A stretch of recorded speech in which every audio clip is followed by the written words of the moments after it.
Assalamu alaikum wa rahmatullahi wa barakatuh. Where to begin? We had the intro for Sexuality for this series, and I want to start off again by emphasizing the point that we're just having a general discussion here. I am not a qualified sex therapist, if you will. We're just talking about things that I personally believe that everybody on the planet should be taught at a basic level, basic understanding of biology in terms of sexuality, safety, and how to enjoy sex, how to make it an important part of your life, but not an imbalanced part of your life, how to approach sexuality from a spiritual standpoint as Muslims, right? And inshallah, the ultimate goal is to help alleviate some discussions as well, because obviously I can't speak to the female perspective.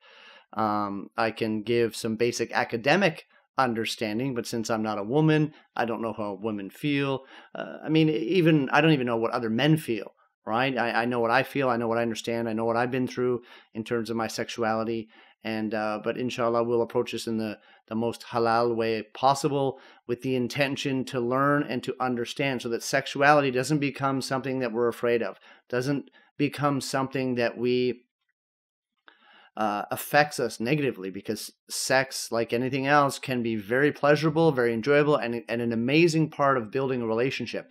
But it can also be extremely destructive. It can lead to so many harmful things. So we have to have a proper understanding to enjoy more of the good and prevent much of the harm. So to start off, obviously an easy way is I've been doing a lot of research on things in terms of biology, especially in this arbitrary age that we have, that we've set up, that an adult is 18 years old or 19 years old. Like even in Canada, depending on the province that you go to, the age of majority, when you are considered a legal adult, changes from place to place. We have additional laws in terms of when it's appropriate to have sexual intercourse.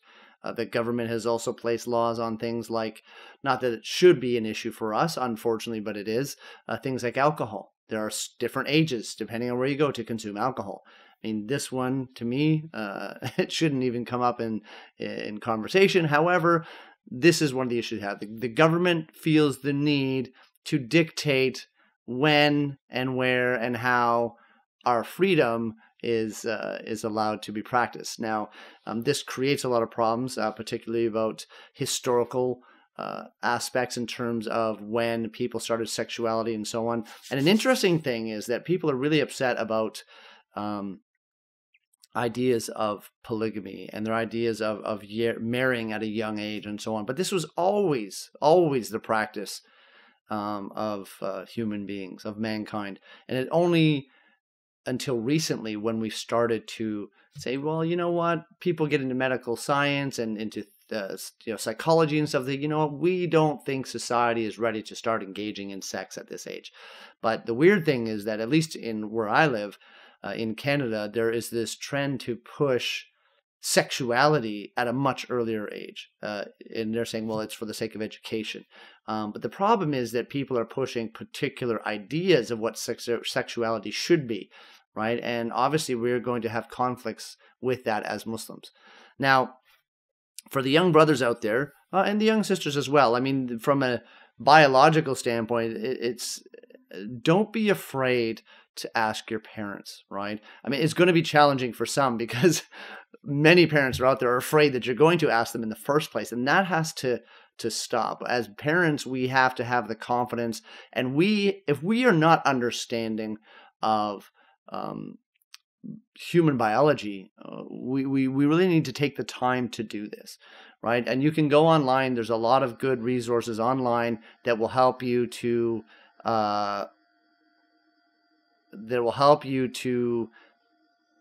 get some basic information. I'm talking about biology, right? Understanding the penis and the vagina, understanding that where women urinate is not the same place that we have intercourse with, right? For example, right?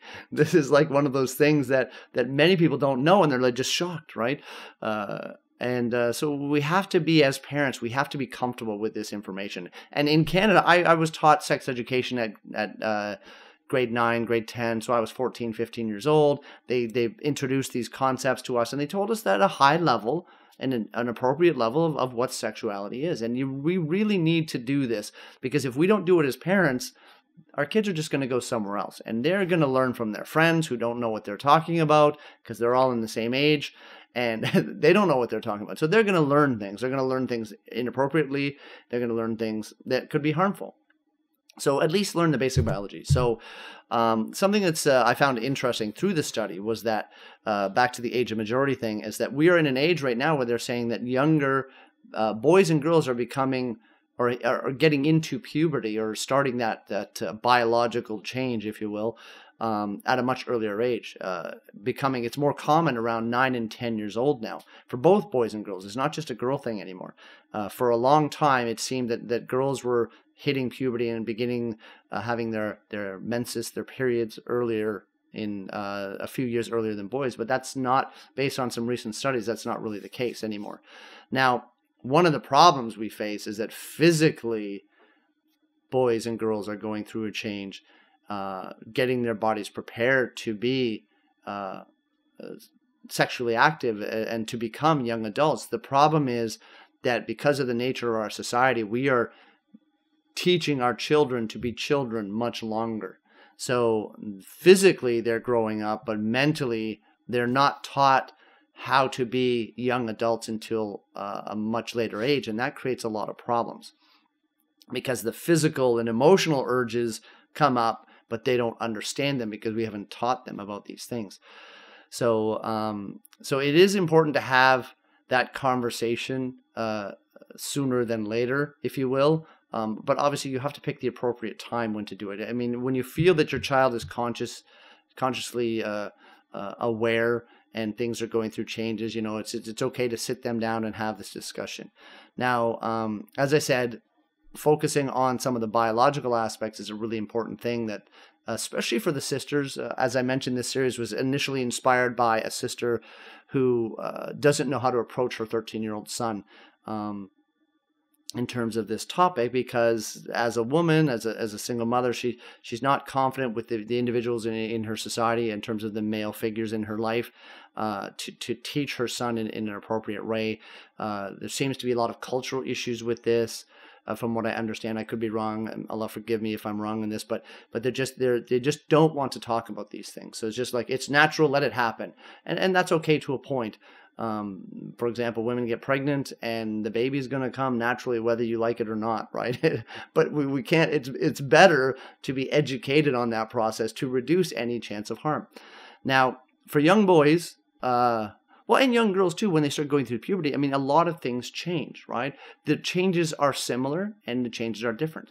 One of the things that we have is what's called hormones, chemicals inside of our bodies, if you will, that change, and they create, they throw everything out of whack. And I've heard on many studies that, in layman's terms, they say to some degree teenagers go a little bit insane, if you will, and just more of a humorous type of way of approaching it. But the idea is, they say that the mind gets so confused about so many things that that they will often do things that are inappropriate without even realizing they're doing it, right? It's just part of that process. And as I said, the body is physically changing, but the mind is not really prepared for this. The mind grows up a little bit later.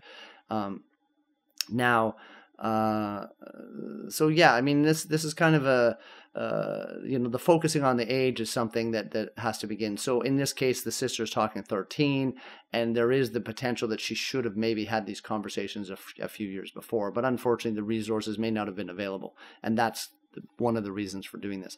Now, for a young brother, you're going to start going through a lot of change. One is a thing that we don't talk about maybe very often, that people don't hear about it, and my children go through it a lot, is what we refer to them as growing pains. You're going to start to get different aches and pains in your body, and this is because your body is going through a dramatic change in a short period of time. Like, we're always growing to a point physically. Our bones are growing and stretching, and and everything is changing physically. So you may find that you're starting to get pains. It can happen in your legs, your knees, especially in your joints, things like this. And this is just the physical change of your body.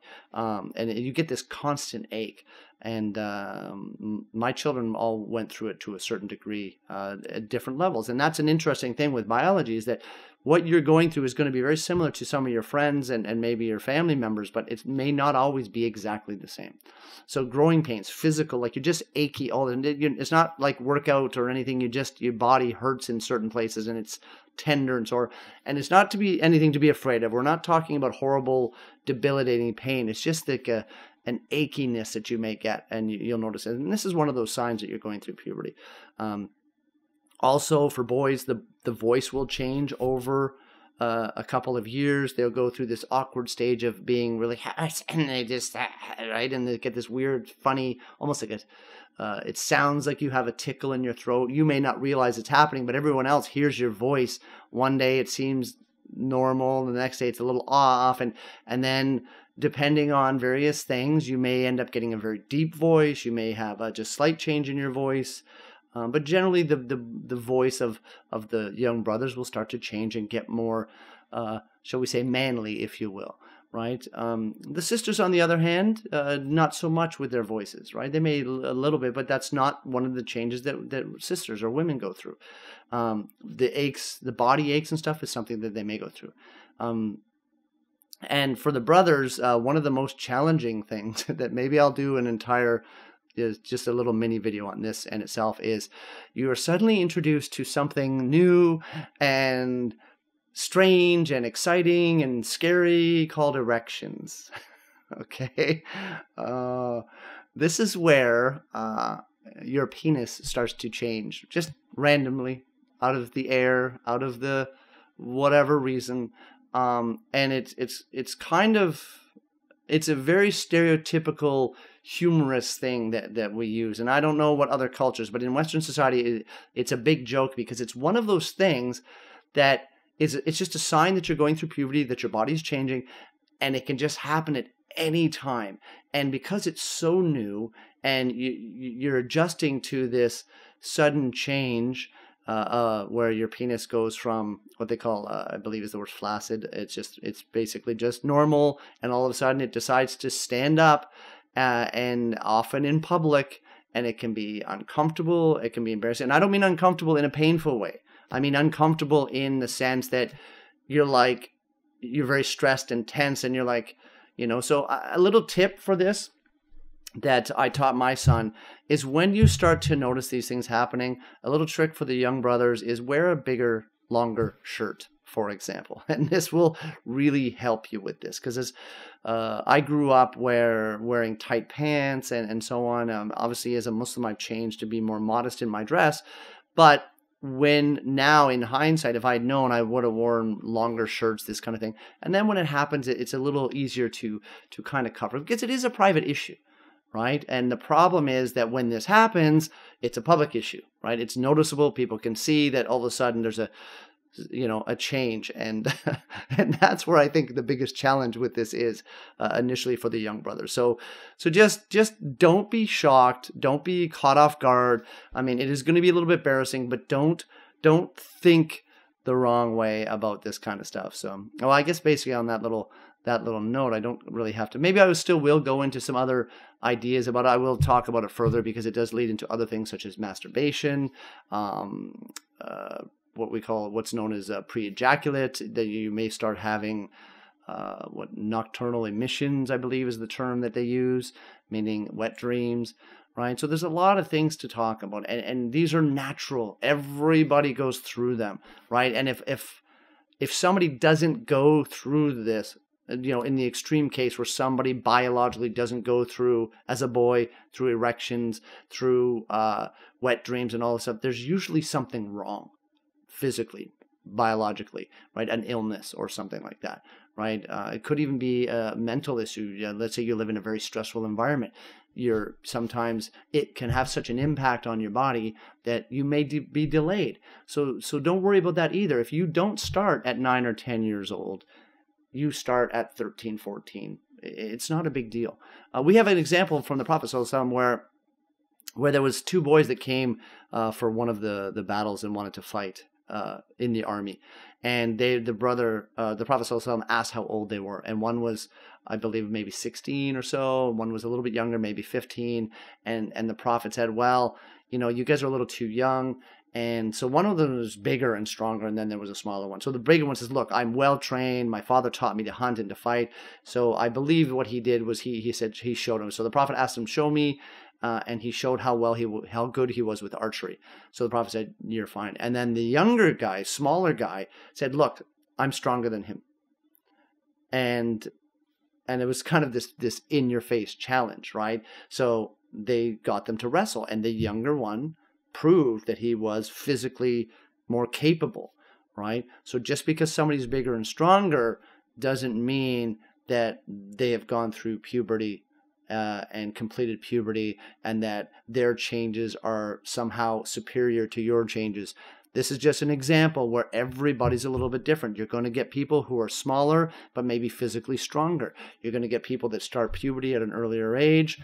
Some people will start later, but in the end, I mean, you're going to go through a lot of the same things. Majority of the things you're going to go through are going, from a biological standpoint, are going to be the same. Every man has gone through them. Every woman goes through this as well. It's a bit different for sisters. And inshallah, maybe I will talk about the sisters on a side thing, but right now the focus is to help with the young brothers at this point. So inshallah, I hope that's beneficial. Obviously, put in your comments. I mean, any of the mistakes that I make in this is just kind of random, casual conversation. And so I may slip up and say things not exactly correct. So let's try not to get caught up in all the biological terms. I mean, if you catch a mistake where I use the wrong term from a biological standpoint, a medical standpoint, or a reference to hadith and stuff like that, one of the ways you can help with this series is to take don't be confrontational. Just say, hey, look, I noticed that you said this in the video.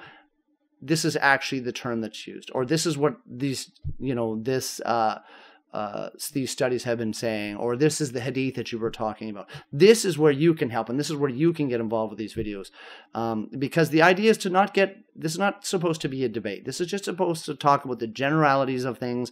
I'm not going to get into fiqh and sharia in terms of the differences of opinions and so on. I'm going to give the basics and the foundation that you're supposed to use to go forward, so that this stuff becomes beneficial and that we don't have to freak out about sexuality as much, right?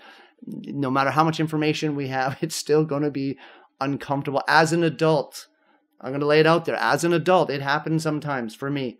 These spontaneous erections, right? It just out of nowhere, right? So this is, in some ways, I'm hoping that this is a good sign. I hope it's not a medical thing. I'm hoping that it just shows that I'm still energetic. I'm still virile. I'm still, right, healthy. But so for the young brothers, obviously it's not as frequent. Right, but I'm just trying to throw that out there just to give you the idea that this is a normal thing that happens, and it can happen all the way through your life to a certain point. And it just changes, and we just adjust and we go with the flow, if you will. So with all the upcoming videos, as just a reminder, you can support me on Patreon, which is creative crowdfunding, and anything that you can do can really support us, even if it's just $1 a month, can really help us to grow, and inshallah, and all that information will be in the video description below. So inshallah, this will be a good intro for the young brother and the family and whoever else may benefit from this. So try to relax, try to remember this is about learning and using it. Knowledge is what's going to help us approach these things in the future. So, assalamu alaikum wa rahmatullahi wa barakatuh.